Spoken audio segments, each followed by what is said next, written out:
Oh, hello, Naturals. How are you? I'm your English teacher, Gabby, and I was just doing some research about a question that a member of our Go Natural English community asked me. See, I'm coming to you today from a special place because I want to talk to you about the United States presidential elections. And a member of our community named Mohammed asked me about what is the Electoral College? So I'd like to try to explain that to you today, and also another phrase called swing state. I think these are very interesting, and they'll help us to have more interesting conversations in English about politics. So let's start with the Electoral College.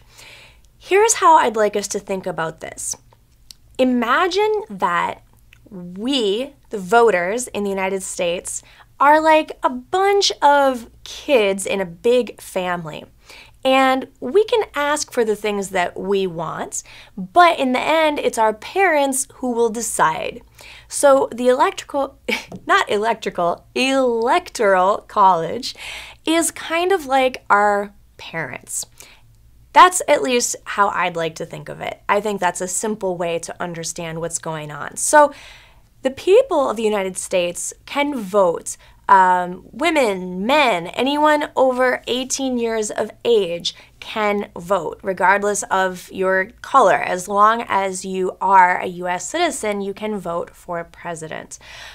That's a great thing. But most people think that it's the people that directly elect the president. It's not direct. It's more indirect, because after the people vote, the Electoral College in each state takes that as a strong suggestion and usually follows it, passing on their vote for the president.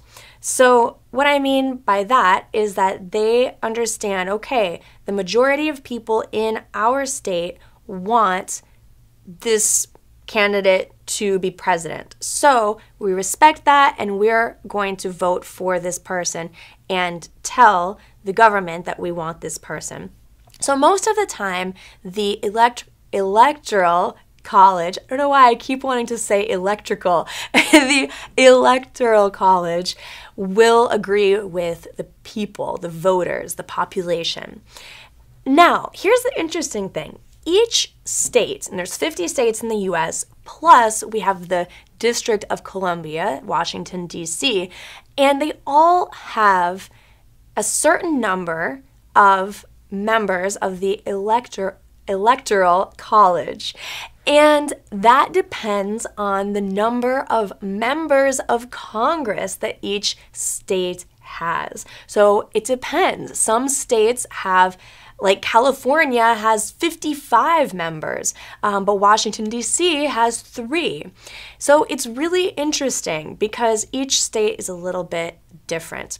Now, let's talk about a swing state. What is a swing state? Well, this is a state that's not clearly, historically, one party or the other. We usually have Democrat and Republican parties for American elections. And most states are clearly historically for one or the other. But some states are not so clearly defined, and that's what we would call a swing state. So presidential candidates work hard to win over those swing states that could make a big difference in the election for them. So I'm going to end there. I hope that this was helpful, and I hope that now you'll be able to use these phrases in your discussions in English about politics and the United States presidential election. Thanks so much for watching, and if you'd like to learn more with me as your English teacher to develop your fluency, then come to gonaturaleNglish.com, where I have premium courses that you can join and work with me on your English. Thanks so much, and I'll talk to you soon. Bye for now.